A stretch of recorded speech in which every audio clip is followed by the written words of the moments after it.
बिंदु से।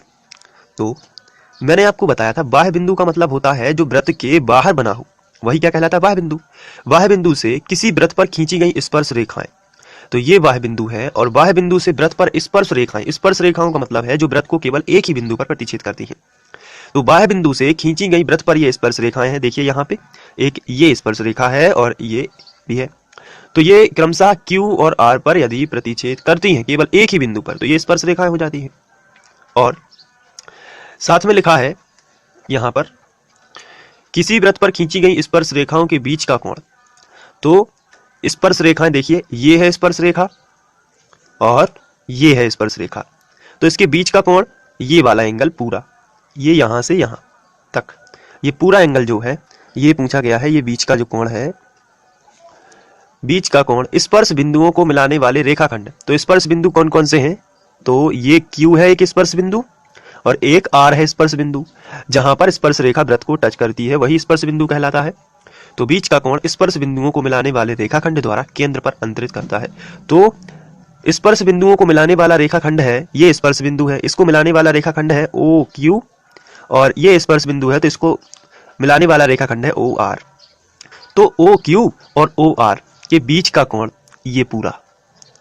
हमें यह सिद्ध करना है कि किसी वृत्त पर खींची गई स्पर्श रेखाओं के बीच का कोण यानी कि ये वाला कोण, और स्पर्श बिंदुओं को मिलाने वाले रेखाखंड द्वारा केंद्र पर अंतरित कोण। स्पर्श बिंदुओं को मिलाने वाले, स्पर्श बिंदु ये है, को मिलाने वाले रेखाखंड यानी कि ये वाला, और ये भी स्पर्श बिंदु है तो को मिलाने वाला रेखाखंड के बीच का कोण यानी कि ये वाला कैसे होते हैं, समपूरक होते हैं। समपूरक का मतलब होता है 180 अंश होते हैं, और अगर आपको पूरक बस लिखा होता तो वो 90 डिग्री होता है, लेकिन यहाँ पे क्या लिखा है, समपूरक, यानी दोनों का योग कितना होता है 180। तो चलिए थोड़ा हम सबसे पहले लिख लेते हैं। चित्र को हमने किया साइड से यहाँ पर और लिखा PQ और PR दो स्पर्श रेखाएं हैं और वृत्त के बाहर बिंदु P है। इस तरीके की कुछ भाषा लिखते हैं। तो हमने इस तरीके का लिखा, माना किसी वृत्त के बाहर एक बिंदु P है, ये देखिए ये वृत्त है और वृत्त के बाहर एक बिंदु P है तथा स्पर्श रेखाएं PQ और PR है। ये देखिए PQ और PR दो स्पर्श रेखाएं हैं। इसके साथ साथ आगे बढ़ते हैं और यहाँ पर हमें जो सिद्ध करना है वो लिख लेते हैं। तो हमें जो सिद्ध करना है हमने यहाँ पे लिखा सिद्ध करना है, और जो सिद्ध करना है उसको हम यहाँ पे लिख लेते हैं।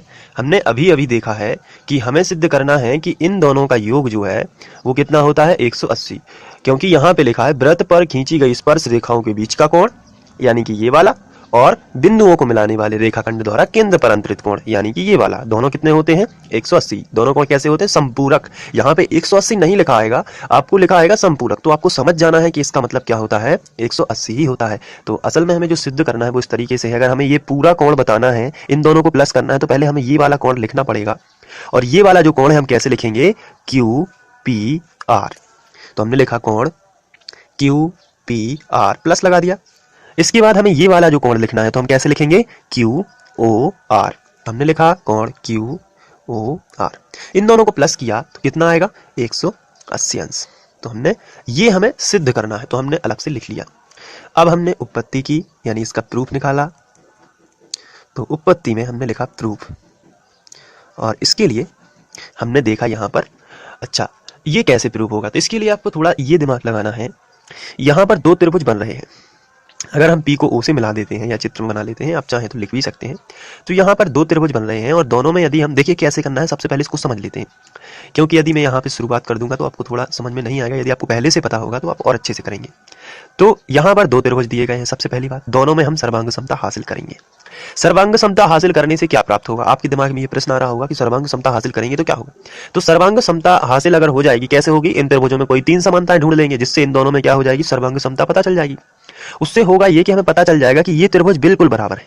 जब ये बिल्कुल बराबर हैं तो ये इतना हिस्सा ओनली, अगर मैं इसको यहां से बनाना चाहूं, ये जो हिस्सा है इतना हिस्सा, और ये जो हिस्सा आपको दिख रहा है ये हिस्सा इसके बराबर हो जाएगा, क्योंकि ऊपर वाला कोण नीचे वाले, ऊपर वाले त्रिभुज का ये वाला कोण नीचे वाले त्रिभुज के इस वाले कोण के बराबर होगा। कब होगा, जब सर्वांग समता हासिल हो जाएगी।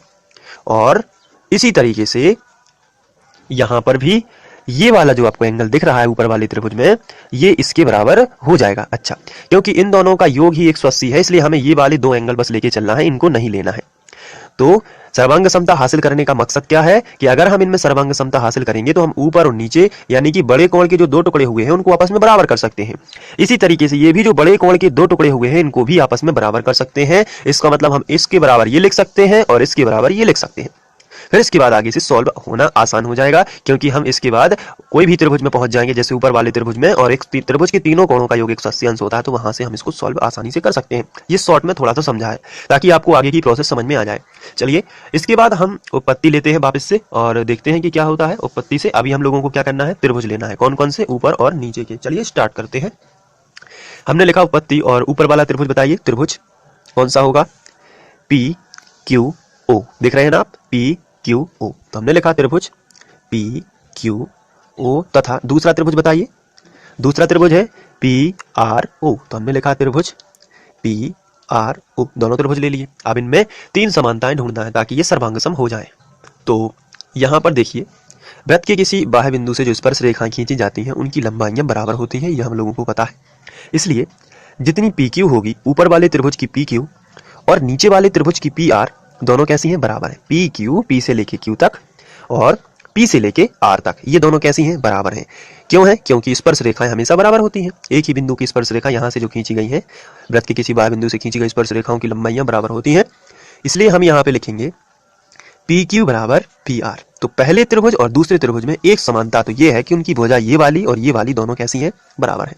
आप चाहें तो ब्रैकेट में लिख सकते हैं स्पर्श रेखा की लंबाइयां बराबर होती हैं, इस तरीके से भी लिख सकते हैं। इसके बाद यदि आप नोटिस कर रहे हो तो ओपी देखिए, या पीओ, पीओ जो एक ऐसी लाइन है या ऐसी भुजा है जो दोनों त्रिभुजों में है, यानी कि पीओ उस तरफ वाले त्रिभुज में भी है और पीओ नीचे वाले त्रिभुज भी है, यानी कि ये जो दीवार है ये दोनों कमरों में है। इसलिए हम कह सकते हैं कि पीओ पीओ उभयनिष्ठ है, यानी दोनों में निष्ठा रखती है। तो हम यहाँ पे लिखेंगे पीओ बराबर पीओ।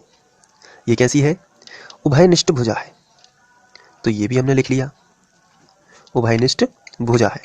चलिए अब तीसरी विशेषता आपको बताना है कि आप बता सकते हैं तीसरी विशेषता क्या है। तीसरी विशेषता ये है कि इस त्रिभुज में, ऊपर वाले त्रिभुज में, यहां से लेके यहां तक, इस त्रिभुज में ये वाली जो भुजा आपको दिख रही है ओ क्यू, और नीचे वाले त्रिभुज में आपको ये वाली भुजा जो दिख रही है ओ आर, ओ क्यू और ओ आर दोनों कैसी हैं, बराबर है। दोनों कैसी है, बराबर है।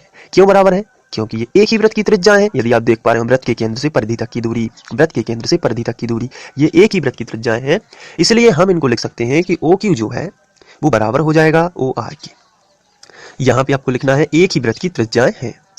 तो अब इसके बाद हमें पता चल चुका है कि ये जो है तीन विशेषताएं हैं, इसलिए ये दोनों त्रिभुज जो आपको दिख रहे हैं, ये वाले दोनों कैसे हो जाते हैं, सर्वांगसम। त्रिभुज पी क्यू ओ सर्वांगसम हो जाएंगे। और किसके सर्वांगसम होंगे, त्रिभुज पी आर ओ के। और ये जो सर्वांग समता है, यहाँ पे देखिए पी क्यू और पी आर ये भी भुजाएं हैं। यहाँ पर कहीं कोण नहीं आया है, कोण का चिन्ह यानी ऐसा चिन्ह नहीं आया है इस तरीके का। तो ये भुजा भुजा भुजा ही है, इसलिए हम यहाँ पे लिखेंगे भुजा, फिर भुजा, और तीसरी बार भी हमने लिखा भुजा। भुजा भुजा भुजा सर्वांग समता से, इस तरीके से हमने लिख दिया। तो ये सर्वांगसम त्रिभुज हो चुके हैं इस वाले में। अब यहाँ पर ये सर्वांगसम त्रिभुज हैं, तो इनकी संगत अवयव कौन कौन से हैं। तो ये वाला कोण इसके बराबर है, ये वाला कोण इसके बराबर है और ये वाला कोण इसके बराबर है। लेकिन ये जो बस हमें कोण लेना है जिसमें हमें 180 प्रूव करना है, ये जो आपको नीले कलर से दिख रहे हैं, इन दोनों का योग 180 हमें सिद्ध करना है। लेकिन उसके पहले ये वाला कोण इसके बराबर हो जाएगा और ये वाला कोण इसके बराबर हो जाएगा, क्योंकि ऊपर वाले त्रिभुज का योग ये वाला कोण जो है यहाँ से यहाँ तक इसके बराबर होगा, क्योंकि ये सर्वांगसम त्रिभुज के कैसे संगत अवयव है। इसलिए कोण, ये बताइए, ये वाला कोण बस हमें ऊपर वाला लेना है, तो हम कैसे लेंगे, क्यू पी ओ। यहां से देखिए, यहां से कट कर देना है, क्यू पी ओ, नीचे नहीं जाना है, क्योंकि यदि आप चले जाते हैं क्यू पी आर तो आप पूरा ले लेते हो ये वाला कोण, लेकिन आपको ऊपर वाला छोटा सा हिस्सा लेना है, तो आप कैसे लोगे। तो इसका क्या आंसर होगा, क्यू पी ओ। देखिए यहाँ पे क्यू पी ओ तो हो गया ना ऊपर बस का। तो इसी तरीके से करना होता है। तो हम यहाँ पे लिखेंगे कोण क्यू पी ओ बराबर हो जाएगा, नीचे वाला कोण बताइए, ओ पी आर। कोण ओ पी आर, ये दोनों कैसे हो जाते हैं, बराबर। अच्छा, ये तो हो गया। इसके साथ साथ इसको हम लिख सकते हैं सर्वांगसम त्रिभुज का संगत अवयव, और सीपीसीटी से जो होता है। इसके बाद ये जो नीचे वाला है, ये वाला, सॉरी, ये वाला और ये वाला, ये दोनों भी कैसे हो जाएंगे, बराबर। तो चलिए बताइए कौन कौन से बराबर होंगे। सबसे पहले ये वाला एंगल बस आपको बोलना है, तो कैसे बोलोगे? क्यू ओ पी, कोण क्यू ओ पी बराबर किसके होगा? ये नीचे वाला एंगल इतना बस, पी ओ आर, कोण पी ओ आर। ये भी कैसा है? सर्वांगसम त्रिभुज का संगत अवयव है। चलिए ये हमने कर दिया, आगे बढ़ते हैं। तो अभी तक हमने क्या किया है? इन दोनों त्रिभुजों में सर्वांग समता हासिल की है, और इसके बाद ये वाला त्रिभुज में ये वाला कोण इसके बराबर हो गया और ये वाला कोण इसके बराबर हो गया।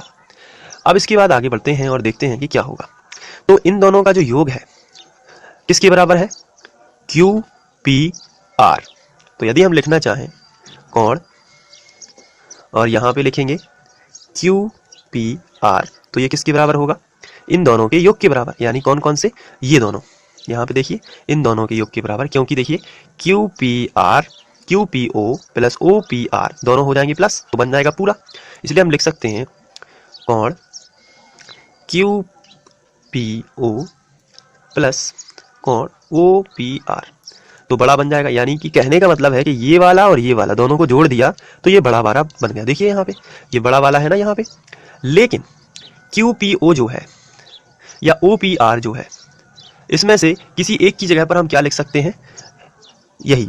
तो चाहे आप ऊपर पहुंच जाइए या नीचे, कहने का मतलब है क्यू पी ओ जो लिखा है इसकी जगह पर हम क्या लिख सकते हैं? इसकी जगह पर हम लिख सकते हैं ओ पी आर, या इसकी जगह पर ये लिख सकते हैं, तो कोई भी लिख दीजिए। कोण क्यू पी आर बराबर हमने लिखा O P, Q O P जो है इसको हमने ज्यों का त्यों लिखा, कोण क्यू पी ओ ये वाला। लेकिन कोण ओ पी आर जो है इसकी जगह पर हमने लिख दिया ये वाला, क्योंकि ये दोनों आपस में कैसे हैं? बराबर। तो हमने ये ना लिख के फिर से यही लिख दिया, क्योंकि यही चाहे इसको लिख दो चाहे इसके लिख दो, क्योंकि दोनों तो क्या है? बराबर है। इसलिए हमने फिर से एक बार लिख दिया कोण क्यू पी ओ। इसलिए कोण क्यू पी आर जो है वो क्या बन गया? एक और एक दो, एक सी चीज दो जगह लिखी है तो उसको हम दो लिख सकते हैं, और यही वाली एक कोण क्यू पी ओ और एक कोण क्यू पी ओ, टोटल दो कोण क्यू पी ओ। ये हो गया। इसको हम बना देते हैं इक्वेशन फर्स्ट। इसके बाद हम यहाँ पे देखते हैं, जैसा हमने इस तरफ किया है कि इन दोनों के योग के बराबर लिखा, इसको हमने इस वाले कोण को इन दोनों के योग के बराबर लिखा। इसी तरीके से ये भी, तो ये पूरा जो है इन दोनों के योग के बराबर होगा।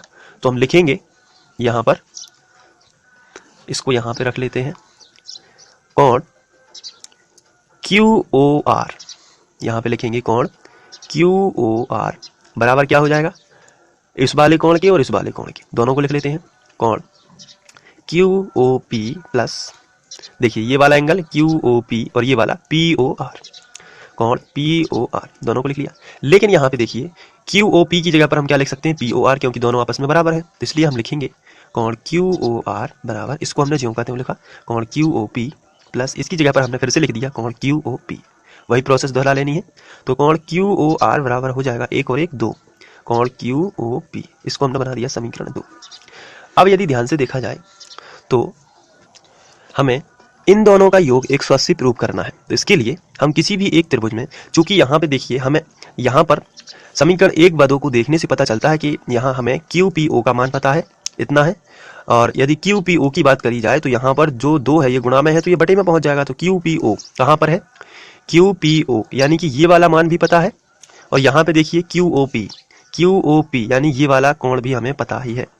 तो हम ऊपर वाले त्रिभुज में त्रिभुज के तीनों कोणों का योग 180 अंश होता है, ये वाला फॉर्मूला लगा देंगे और इससे ये प्रूव हो जाएगा। चलिए इसे देखते हैं। तो त्रिभुज क्यू पी ओ में त्रिभुज के तीनों कोणों का योग 180 अंश होता है, इसलिए सबसे पहले ये जो है ये तो 90 ही बनता है, तो ये तो 90 लिख देते हैं प्लस, क्योंकि स्पर्श रेखा और त्रिज्या के बीच में 90 डिग्री बनता है तो ये तो बना ही है, तो ये क्यू तो हो गया 90, तो इसको लिख लिया। अब इसको लिखते हैं, कैसे लिखेंगे? क्यू पी ओ, तो कोण क्यू पी ओ प्लस इसको लिख लेते हैं, तो क्यू ओ पी, कोण क्यू ओ पी, और तीनों का योग कितना होता है? 180 अंश।